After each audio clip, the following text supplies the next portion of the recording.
जय माता दी दगड़ियों। सबसे पहले आप सभी को मेरा प्यार भरा प्रणाम और मेरा नाम है अंजलि नेगी और मैं हूँ लुधियाना से।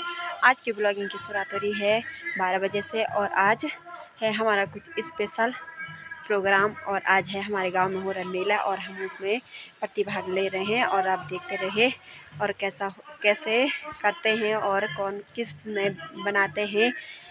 और आप सुन रहे होंगे माइक के साउंड की आवाज़ आ रही है। और मौसम की बात करें तो मौसम भी अच्छा ही हो रखा है। आज ना उतनी धूप लगी है ना उतनी छाँव लगी है।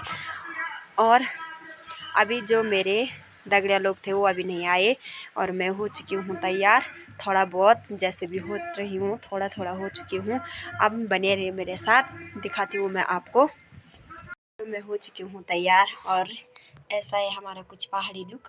उतना ज़्यादा भी नहीं हो रखा, थोड़ा थोड़ा हो रखा है, देख सकते हैं। और अब हम जा रहे हैं प्रोग्राम में।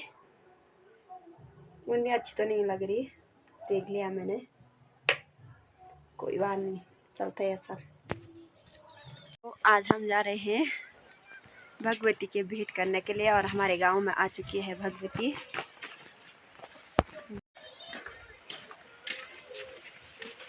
हम अब जा रहे सब प्रोग्राम करने के लिए, देख सकते एक से बढ़कर एक महिलाएं तैयार हो रही है, बहुत अच्छी लग रही है।